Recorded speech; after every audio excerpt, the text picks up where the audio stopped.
What's the advantage of peptides? Well, if they're signaling molecules that our body should be making, well, then our body's kind of familiar with them already.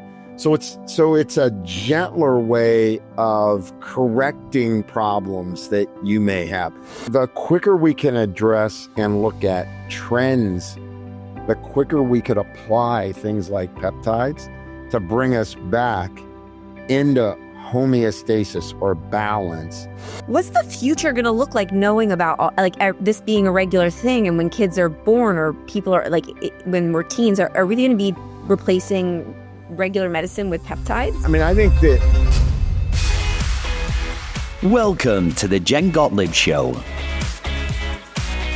Welcome to the Jen Gottlieb Show. I am here with my friend Jim LaValle, and he is an expert on all things peptides. Now, before we dive in, Jim, I'm so excited you're here. By the way, if you're not watching on YouTube, we're at my house. So Jim came all the way to Florida from very cold Texas to be with me here and to talk to us about something that I'm crazy excited to learn the most that I possibly can about.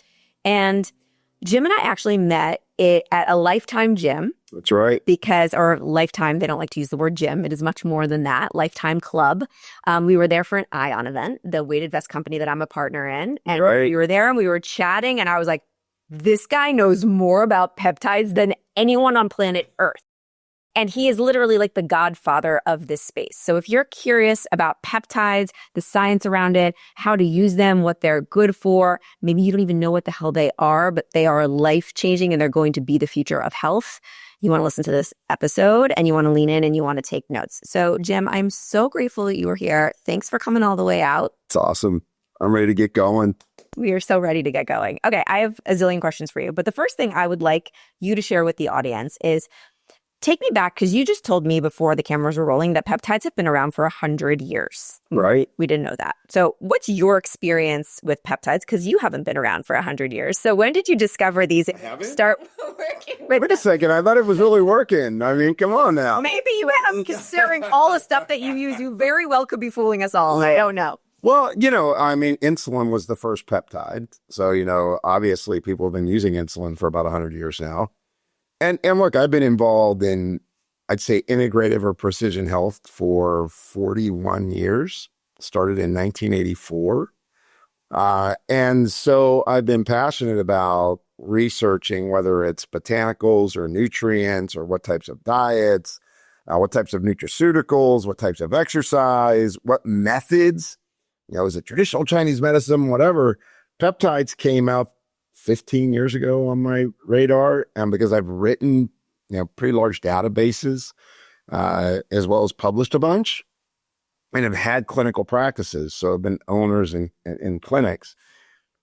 It really intrigued me because I knew the power of insulin, obviously, but what's interesting is when you get really familiar with them, they're just signaling molecules that help your body restore what it should be doing.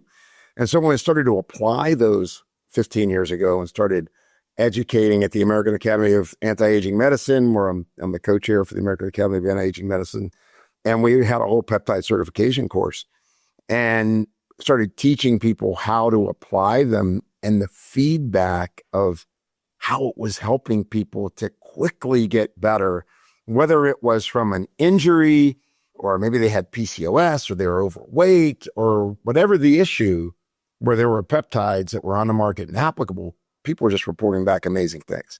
And I was seeing it in our practice as well. So it's been an incredible climb over the last 15 years to understand the value. And they've just become the coolest kid on the block. Like, you've been doing this for a really long time, and just now they're having like the biggest moment ever. Exactly. They were all over social media, and we were just talking about the fact that people are just like following an influencer and ordering a bunch of peptides and not really knowing which to choose. So what I'd like to start with is if someone is listening and they're like, yeah, I've heard about peptides, I'm curious about them, but I have no idea like where to get them from, how to ask a doctor for them, which ones should I start using? What would be the best process for somebody to start going on that journey? Yeah, I mean, I think, find a provider who's seasoned at utilizing peptides. I really am a big believer in, find out where you're metabolically broken. I'll tell you one of the more popular peptides that I like to talk about is sermorelin. Okay. Sermorelin's a growth hormone secretagogue. Well, what's the big deal about that? Well, it turns out when you're under a lot of stress over a long period of time, you shut off your growth hormone. And when you shut your growth hormone off, you don't sleep as well as night. And you don't maintain your lean muscle mass like you should, and you don't repair like you should. So, but finding a provider that says, let's measure your labs. Let's find out where you're metabolically broke. Your body works as a system of systems. Find out where you're the system that's really off. And then here's what we should do to start, right? So take a systematic approach. Don't just listen and end up buying a bunch of peptides and starting to inject them and do whatever. Because I think they're not supplements. They're not like taking a vitamin. I think it's important people to understand when you're injecting something, first of all, is it clean? Did it come from a reputable compounding pharmacy for human use?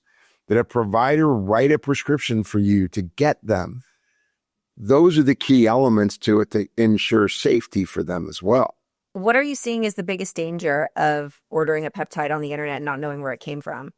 Well, I mean, one, they don't have to. So when you make a peptide in a compounding pharmacy, there's certain procedures that have to happen to prove what you made. Mm-hmm. And so that could be up to $100,000 to just get to being able to make that peptide correctly. And then there's repeated testing. And the testing involves a more advanced testing to make sure it's safe for you to inject into your body. Research peptides don't have to follow that procedure. Now, it's different because I think there's some research peptide manufacturers that may do that, but how do you know for sure?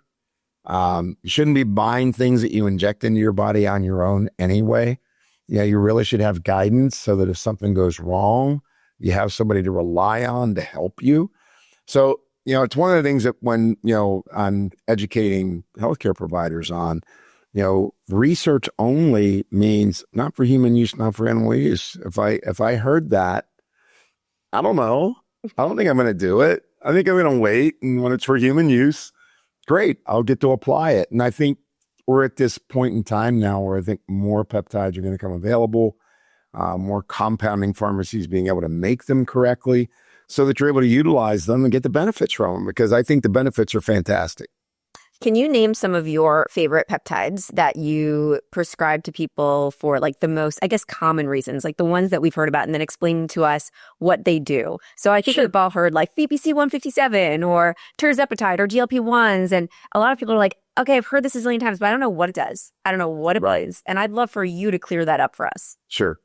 Yeah. I mean, so let's start with the GLP-1s because that's got to be the hottest thing going right now. So, GLP-1s basically are peptides that turn it's called your glucagon receptors off, so you don't make as much glucagon. They're called incretin hormones.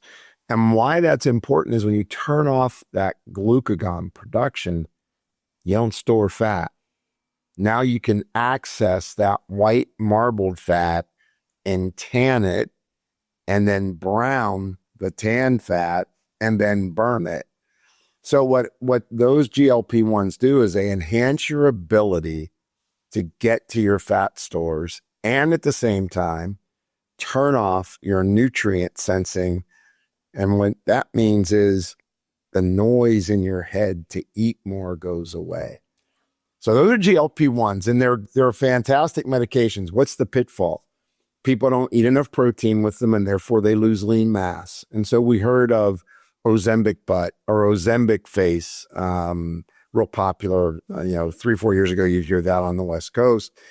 And that was because people were just not eating. And it turns out that if you eat protein, get enough calories while you're taking those GLP-1s, you'll retain your lean mass. You don't lose lean mass, you lose fat mass.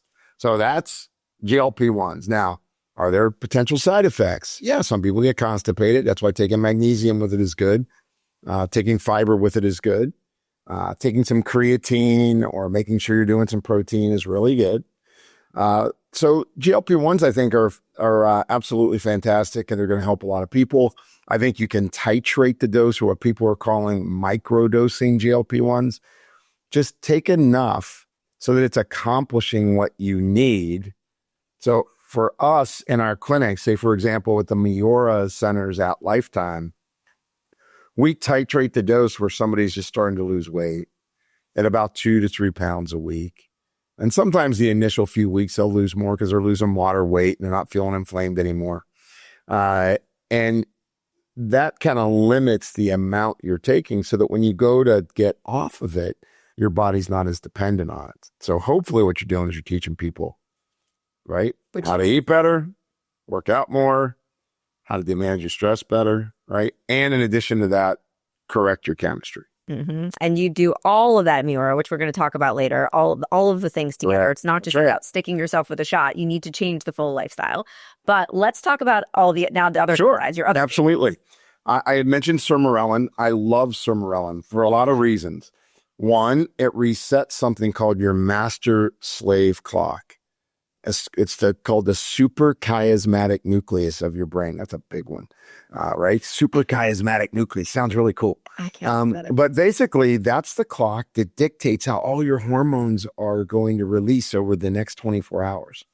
So you hear about circadian rhythm, right? How your body is working with day and night cycles. Well, your hormones work with day or night cycles. So you take Sermorelin at night, and it helps to reset your circadian clock. And that's kind of important because, one, you're going to sleep deeper. So a lot of people, the very first thing that they report is, wow, I'm sleeping better. Why a lot of people initially reach for it is, oh, I heard it's going to lean me out and I'm going to gain lean muscle mass. So it's true. It's true. But the big benefit, in my opinion, is it's resetting that circadian clock because, let's face it, we're looking at our phones and watching TV late at night. We're in a lot of lights late at night. We're under a lot of stress. All those things throw that circadian clock off, and that's going to affect our immune system, where our blood sugar is regulated. I mean, a lot of, how we release that growth hormone, how lean we're going to be, how we're going to store fat. So love Sermorelin. What's really popular right now is one called PT141 or bremelanotide. And bremelanotide helps with, sexual appeal for men and women. They get desire back, and it's actually an approved drug called Valesi. But once again, people don't realize a lot of peptides are approved. They're actually approved drugs. So this is great because it works at the brain instead of improving just blood flow for both men and women. It's working at the brain, and it's actually helping you to improve that desirability. Now, you mentioned BPC 157. BPC 157 for me, when it was available several years ago, up to the last year and a half, I thought it was amazing. I've never seen anything work to help heal injuries like what BPC 157 did. I mean, tears, somebody had a break or a surgical repair, they would get over it quicker. And that's because it's called body protection compound, BPC, body protection compound. What? It's right? That's cool, right? I don't know why they called it 157. Yeah, okay. It's not the 157 molecule, but it's made in your gut, and it was initially because it protected your gut and the mucosal barrier of your gut. So a lot of people would utilize BPC 157 to help repair the mucosal tissue of your gut. So if you have, say, gut permeability problems, or people hear the term leaky gut, food allergies, food sensitivities, BPC 157 is great for that. And then also all those, tears, strains, sprains, all those kind of things. I'm looking for it to come back into the market here relatively quickly with our new Department of Health and Human Services policies and how it's influencing what's going on. I think we're going to be really seeing a lot of BPC 157 back on, into the marketplace in compounding pharmacies, making it for human use. So why did it go away? It was a decision. I mean, the FDA came out with a category 2 decision, said that, hey, these things got to go on to category 2, which is not for human use. I don't know I'm not going to get into the politics of it. I think that I went and testified at what was called the Pharmacy Compounding Committee at the FDA back in November and December. And it was, look, we've collected over 1 million prescriptions on peptides from 9 different pharmacies. That means providers wrote prescriptions, healthcare providers wrote prescriptions, gave them to their patients, and didn't have any serious adverse events reported in those 1 million prescriptions. So we were going there to say, look, why are these being taken away when healthcare providers are using these? And it was a policy decision. So, sometimes policy decisions don't go the way you want them to go. But I think that's really actively being worked out right now. And I think we're going to see some great movement in the near future on it. So I'm pretty excited about that. The other one, TA1, thymosin alpha 1. Why was that so invaluable? Well, that became popular back during the pandemic because people were utilizing that to support their immune system. And there's some interesting studies on TA1 that have been published, actually. So we were a little surprised when that particular peptide went away. And we're really looking forward. And you can still get it as a medication. So if you have hepatitis C, you use a drug called Zadaxin, and Zadaxin is TA1 to help your immune system to fight when you have hepatitis C.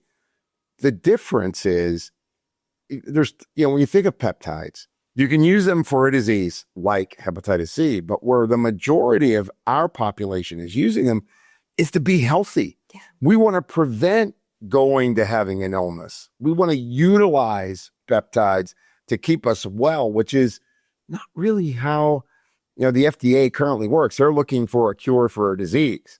So I think that's where the rub is, to where things are available, not available.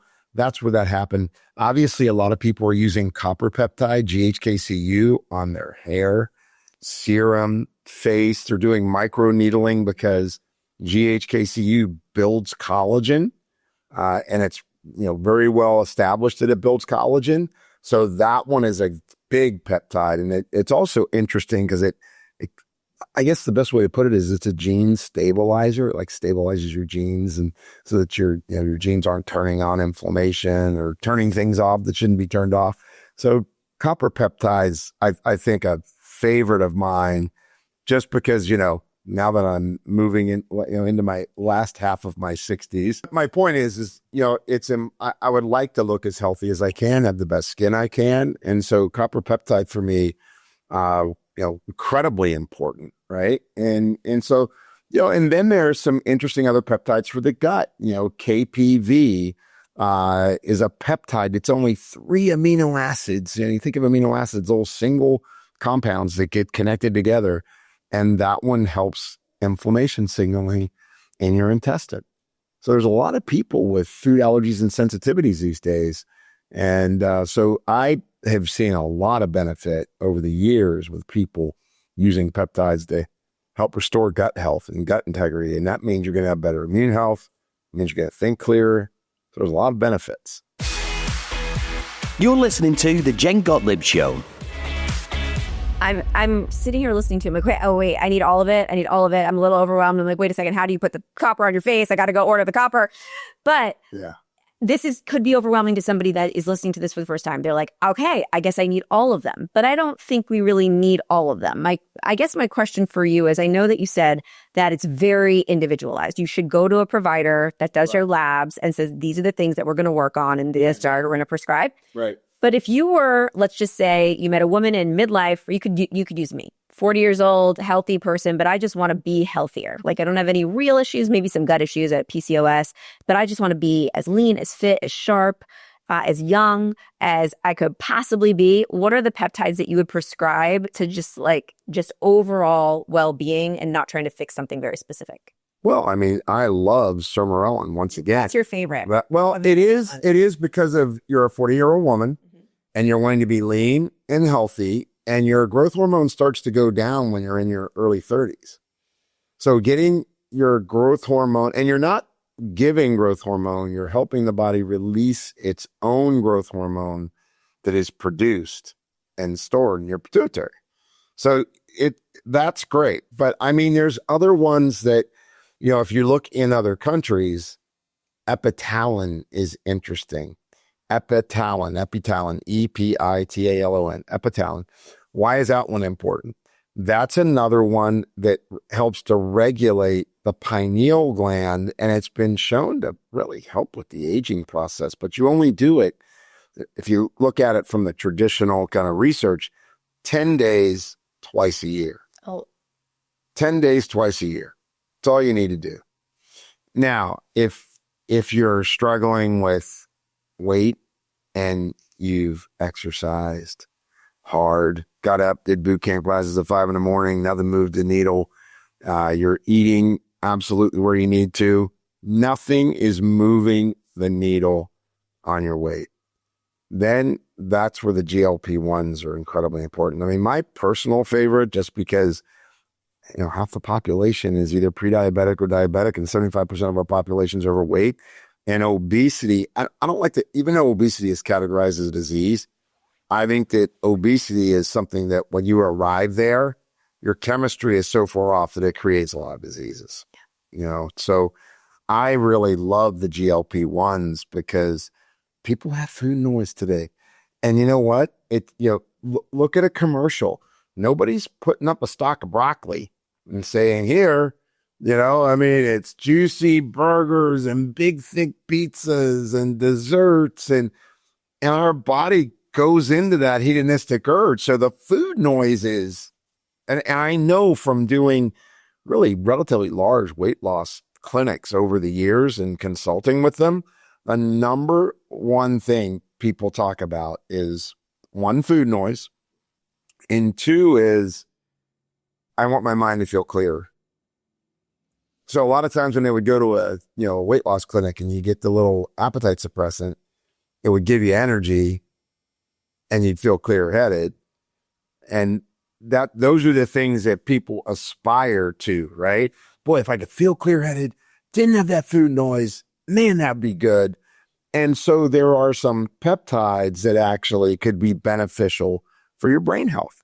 So something like dihexa, for example, which was available. Now they have a topical that can absorb.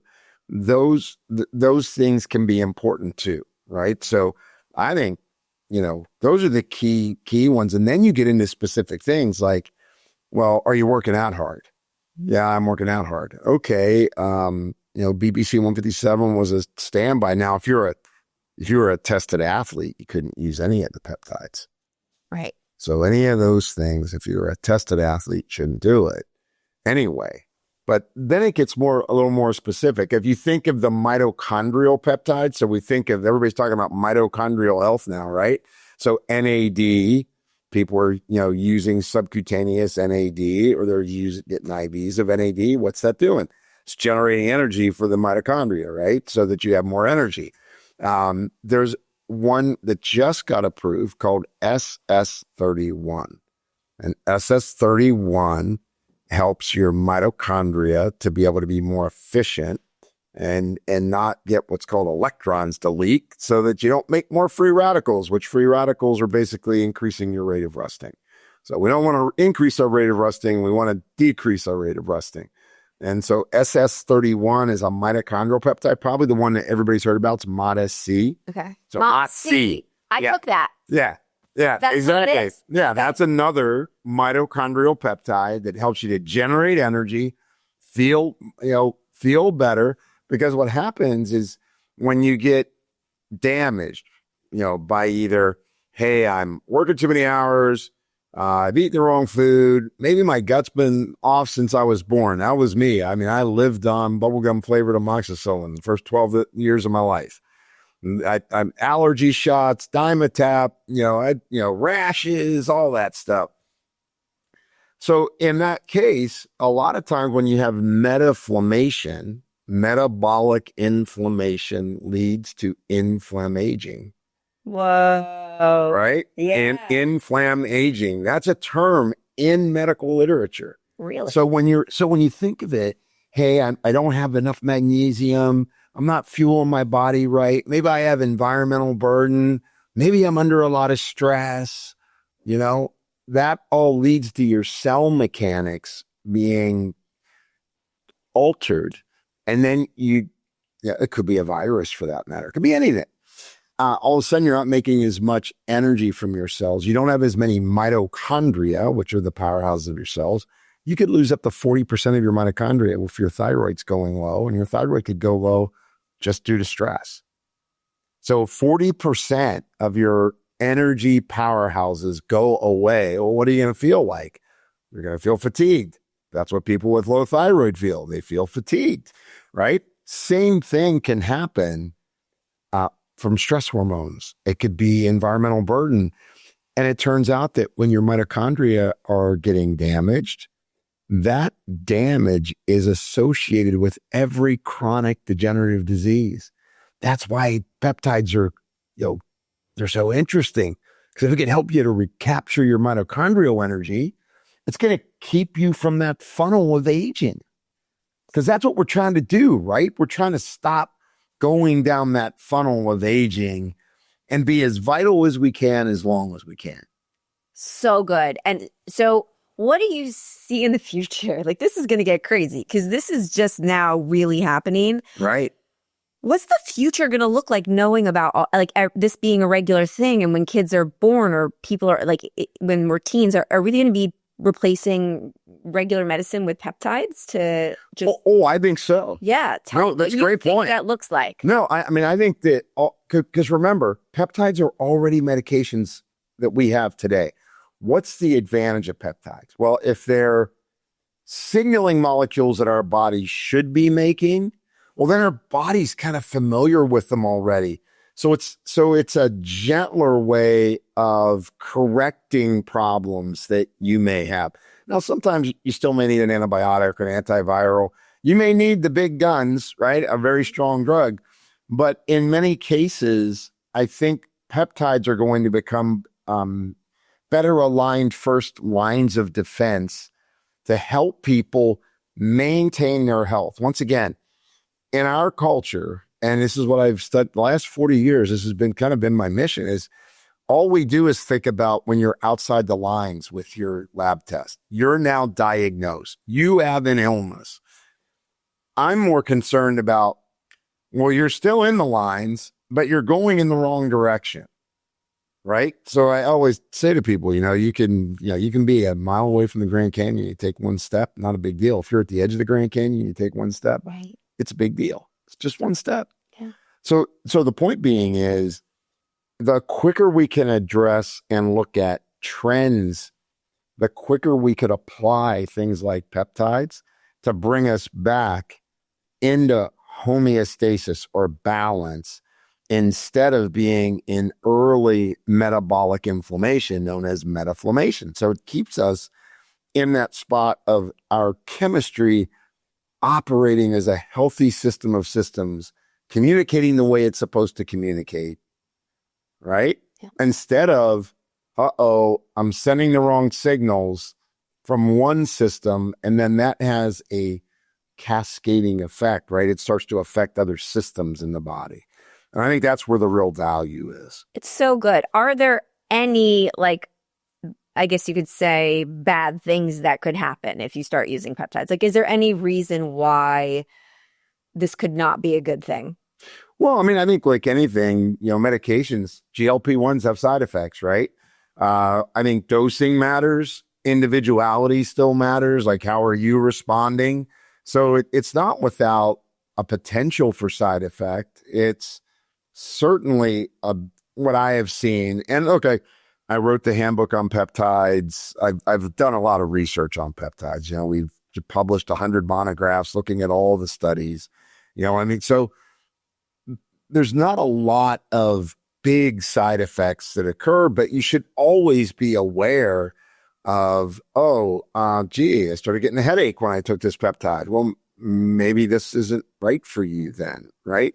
But I think in general, The safety profile on them are really good. People that are microdosing, the GLP-1s, for example, they're doing smaller doses to achieve results. They're having good success with less of an effect than doing the full dose, which sometimes cause nausea, sometimes it causes constipation. Typically, if it was dehydration, it was because of the lack of, they weren't drinking enough fluid, they weren't eating enough.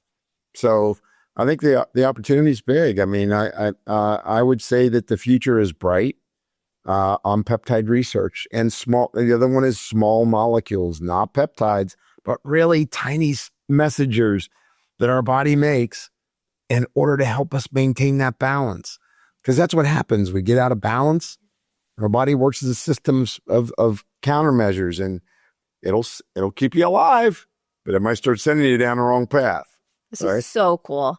It's very exciting that all of this exists. And I think a lot of people don't know how deep this goes and how many different peptides there are. I know Ricky's sitting there, keep it to know this. I didn't know half these. But here's the thing, we need to now go into this other direction, because this is the work that you do at MIORA, and I know how MIORA, and I know how passionate you are about this, is that it is not just a shot that fixes you. You also have to have the lifestyle in place. Like you can't just get some peptides and think that they're magically going to make you like an Adonis if you're not in the gym lifting and eating the proper amount of protein.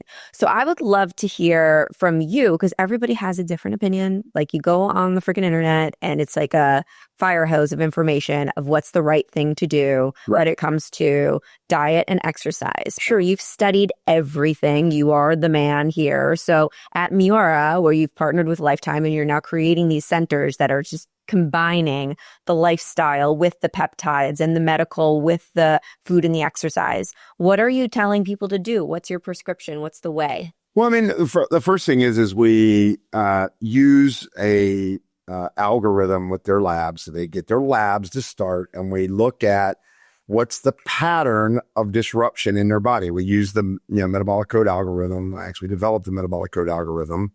It's 40,000 decision algorithm that kind of points at, well, where are you broke?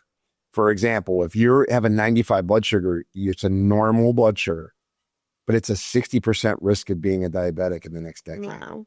So even though you're normal, your risk profile is moving. But now if you're have a 95 blood sugar and your insulin is elevated and your magnesium is low and your kidney function's not doing as well and your blood pressure is a little high, now that need to correct your blood sugar has just gotten a lot bigger. That's what we're trying to do at MIORA, is look at those patterns. So you do a lab, you look at all the symptoms, look at their biometrics, and then a healthcare provider goes over that report with the individual. And from there, it's a plan of where should you start? Do you need bioidentical hormones? Maybe you're a 55-year-old woman or male that you're low in sex hormones, and in order to get your vitality back, and especially now what we know about estradiol and women as they're aging and how it's so vital for them, that may be the first step. Or what nutrients do you need to take? You need to repair your gut. Are there peptides that you should consider, right? But the most important thing, honestly, is it's a full thought around how to support someone. Because in the end, you're either a Spartan, meaning, you can tell me to do 7 things and I'm going to ask you, why didn't you tell me to do 10? Right? That's a Spartan. Most people need support. They need check-ins. And so it's the thought of, you have, practitioners, like nurse practitioners and PAs and a medical director. You have a dietitian, and then you have an exercise prescription. Now, on exercise, we encourage people to do resistance exercise 3 times a week if you're on a weight loss program using GLP-1s. In addition to that, you may be doing other exercises. It could be, who knows, it could be Pilates. You could be doing, zone 2 cardio. But the purpose of that is to individualize it for people. Because honestly, there is no one exercise program that's going to work for everyone. It's age specific. What I can do now at 65 is different than what I did at 25, right? And then in addition to that, eating is fairly specific. What foods make you feel good? Which ones make you feel not so good? And then in addition to that, what type of food selection is going to help your metabolism to get your goals where you want them? Do you want to gain lean mass? Do you want to lose fat mass? Do you want both? Is it mainly you don't want your belly to hurt anymore? You know, I mean, it really depends on those things. That's what MIORA at Lifetime figures out. And then it's tracking. And this is what's never been really done. Usually you look at tests or, like I'm on medication. We've never really had any clinical studies when people are on 5 and 6 medications at a time. There's never been one published. So it's all kind of this experience. Yeah. So we haven't, it's just like now, we have people that are on peptides, or on hormones, or on nutrients. They're eating a certain way. They're exercising a certain way. We want to collect as much information on them as possible to understand what's the total package of what they're doing and how is that influencing their outcome. Because we haven't done that. We haven't collected, what your lifestyle is, what your nutrients are, what bioidentical hormones or other compounded prescriptions, what ethical prescriptions, what medication, what peptide, and then what's the outcome? And then more importantly, did you follow it? Because you can have the best program in the world, but you need somebody to make sure you're staying on point and doing it, or you get less than the results that you would expect. That's a lot for you guys. Like that's a lot of babysitting and hand holding, and it's a lot, but it's working out. It's working out. And you guys have your own, basically like a science experiment that's happening because you're collecting all of this data. I'm guessing that's one of the reasons why you're doing this, to really learn as well, so that you can continue to move this forward. Just help people. Yeah. I mean, I'm acting, I'm the chief science officer for Lifetime. So I want to know, is what we're doing working, and can we improve it? Right? Yeah. Because in the end, we always want to try to improve what we're doing to get better outcomes. Because look, it really doesn't matter what I think, what the next person thinks. Again, in terms of healthcare providers, the only thing that matters is, are we getting people better? Are we moving the needle, getting them to feel better, to have a healthier way of life so that they can enjoy their children, their grandchildren, their spouse, their work, their community, right? All of that is why we should be reaching for better health, because we experience more joy when we feel healthier. And that, to me, is the reason I've done this work now, 40 plus years, and I've trained thousands of practitioners, and have been involved in over 100,000, I'm sure at this point, appointments with people, because that's what's the most important aspect of moving it forward, right? I mean, just being well, feeling good. Yeah. Get outside of your comfort zone and into your best life, one small step at a time. So I'm sitting here looking at you. You're 65. You're 65. 65. 65. You look incredible. Going on 66. Every time I see you, you're so energized. Well, the 2 times I've seen you, so enthusiastic. You were just like vibrant and happy, and like you feel it. I feel your energy, and I want to be like that when I'm 65. I'm going to ask you don't have to answer these personal questions, but I'll be I want to know what you do, knowing everything you know. I always think like, oh, the expert. What does the expert choose for themselves? Because it's working. Could you take us through your routine of your day, like what you take, what you do, how you work out, all of that? I'll be happy to. Okay. That'd be great. It's changed a lot because, when I was younger, I trained an awful lot. But I usually start my day with 30 minutes of quiet time. So I try to just be quiet. I wake up, try to be quiet, try to be mindful, try to think about things that are bigger than me. And then from there, I take in protein, try to get my protein in the morning. I'm a big believer in a higher protein morning because that's when our cortisol is highest, and that's when we're going to be the most resistant to carbohydrates. And that's when people ate the breakfast of champions. They would fall asleep at 10 a.m., right? High carb breakfast, falling asleep by 10. And then from there, I like trying to make sure I'm moving. But the big thing is for me, what do I take in the morning, right? So I will be on magnesium. I take something called Kyolic, which is an aged garlic extract with 900 publications on it related to cardiovascular health, meta-inflammation reduction. So big on that. Love taking, I'm on fiber big time. Usually I'm taking a protein powder in addition to that. I love taking synapsin. So I actually worked on that initially with Corvette Race Team to help them improve their focus and cognition when they were trying to win Le Mans. And so we went in and we, cleaned up their chemistry, but then we developed a ginsenoside from ginseng. It was intranasal. Now we have it in a delivery form. It's a tablet, and it quiets the inflammatory microglial cells, immune cells of your brain, and that makes you think clear. I've been doing that for 20 years. And I feel like it keeps me clear and engaged and able to focus. And so I use that, take CoQ10, peptide wise. I do like Samorlin because of my age. When I needed to take BPC and KPV, I used that for repair of my gut, but I don't need that, now.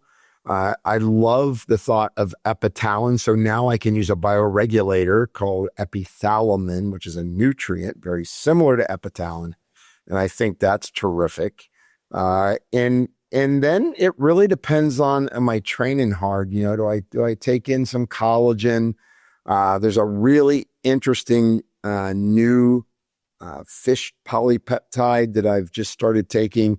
It's got a lot of research behind it that supports GLP-1, GLP-2, helps with inflammation, kind of a cool thing called aquatrophin. I really like that. And then it's just, hey, it's cold and flu season. Do I need to take things in order to help my immune system? A little extra zinc, a little extra vitamin C. But those are the main things. I think I'm blessed that I have a big battery. I can tell. Yeah, I got a big battery. I got that from my dad. I got that from my pops. World famous chef, just running circles around people in his late 60s in the kitchen. And I would watch that and I would be like, okay, I got his battery. That was a good thing. Oh, everyone is writing down things right now with this podcast. I'm like, okay, I gotta listen to this afterwards and just take all the notes. This is such amazing information. So you take all that stuff, and then what do you do during the day for your workout, and then take us to bedtime? And really amazing. No, that's great. No, exercise for me nowadays is usually 3 days a week. I do resistance training of some sort. It may be more functional for a period of time, so I'll switch from ground-based, kind of a barbell or squat to more of a functional movement with weight. So I'll periodize that about 3 days a week most of the time. Sometimes if it's 2 days a week, I'll do whole body workouts. I'll only be 2 days a week because I'm traveling. And then I like to get in zone 2 to zone 4. So I'll do intervals. I'll do intervals on an arc trainer. I'll do them on a stair climber. I'll do them on a treadmill. I'll get outside and I'll do tempo sprints. So I'll 65 years old, guys. Doing tempos. Yeah, I'm doing tempo sprints. I think I just, a couple weeks ago, I think I did 32 tempo sprints. But then from there, it's always trying to eat well, lots of vegetables, lean proteins, a little bit of starch, because I do think you need glycogen. So this thing of vilifying all carbohydrates, I'm not up for that. I don't tolerate dairy well, so I don't eat dairy. I can tolerate gluten if I don't eat too much of it. If I eat too much of it, all of a sudden I can feel my hands getting swollen, and it's like, probably should stop. And then what do I do going up to bed? It's really, I'm so happy you asked me that, because I guess I made a conscious decision several years ago. I'm going to stop working at 6:30 p.m. no matter what. I wake up kind of early. I only require 7 hours sleep typically. So I wake up early in the morning. I have a 12-hour productivity day, including my workout, which I get in there because I don't work out after 6:30. I get that in during my daytime hour, because after 6:30, I want to power down. I want to relax, enjoy time with my family. Do things that are more recreational, that bring me joy. It's fun. I live on a lake and just like to look out at the water, maybe get on a boat a little bit. And then when bedtime comes, I'm a big believer in taking melatonin. Now, If I needed to take more than that, I would. So I have some people, they have to take magnesium, they got to take theanine, they got to take several things to get them to go to sleep. I really don't need it to go to sleep. I really like the benefits of melatonin. So I take melatonin. I don't have the TV on in my bedroom. I try to really consciously work at powering down. And even if I wake up and I notice I woke up a little bit early, I try to just lay there still, breathe deep, really reset my nervous system so that I'm not in that kind of sympathetic drive or overdrive. I mean, I really like to monitor my heart rate, make sure my resting heart rate's staying in the 50s. And those are the key things that I do. So I kind of watch what I eat. I definitely move. I exercise. I even cut my grass. Like it was funny on my Whoop. I'm measuring my amount of activity when I train, right? So I'm doing my sprints, all that. I had to buy a walking mower because our house that we bought on the lake had a backyard with a fence. And the mower that I bought that was a riding mower doesn't fit through the fence. So I had to get a walking mower. So I get this walking mower and I cut the yard with the walking mower, do the weed whip. It was as much activity posted or stress activity posted as if I had walked in my gym and worked out and then went and ran sprints. So it just tells you and look, I just learned that this last year. I started thinking, how little do we move now? Right? You can get your groceries delivered. You jump on a golf cart to go to the end of your driveway in order to get your mail. We don't move, and it really shocked me as to, wow, I remember, I hate saying when I was a kid, because, when you're 65, people are, oh, wait a second, the old timer. But I do remember pushing a lawnmower, raking your grass, doing things manually, carrying your groceries home from, the corner store up the street, right? I mean, all those things we take for granted. And I think it also feeds into, a lifestyle that I like to continue to try to live as I'm aging. Yeah, just doing more. And we met at the ION event, and I love the reason I'm obsessed and I'm part of the company is because we used to, like you said, carry things around and move around a lot. And now we're just like kind of lazy people that have all these things to do. Like people do things for us. And so what I love about that weighted vest is I just put that thing on all day and I'm just automatically, like naturally doing more. Are you a fan too? I'm amazed. Well, I actually have both the lifestyle vest and the training vest. I use them both. I am a fan. I love the way I feel on them because I just feel like, you know what? I think I just worked a little bit more. Exactly. That's all. It's not like, oh, it does this miracle, but you do feel like I did more today. Like you probably, if you put on the vest while you mowed the lawn, you probably get more. Did you? Yes. Even more than the normal. I absolutely did. I wear it when I do my tempo runs. I know. I think that's an amazing tool. I really do. I really like it. And I think once again, it just leans into what are we doing with our lifestyle? How do peptides work? They help your metabolism in your body to be able to do things more efficiently. Well, so does movement. So does eating better. So does taking time to be quiet and be grateful. All these things help us to live a better life and to have a healthy way of living. And I think, peptides for me, latest tool in the toolbox that's incredible over the last 15 years. So cool. I have goosebumps. This was so ridiculously powerful. You are awesome. You're even cooler and better than I thought you initially. Now there's like so many nooks and crannies here to you that I did not know about. And I hope to continue to be friends so that I can continue to learn more from you and more about you and everything. This was ridiculously helpful.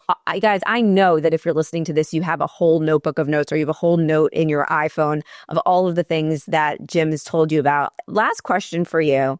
And I like to ask this to experts, and you are like the expert because it's a difficult question, but I'm really curious as to what you will say.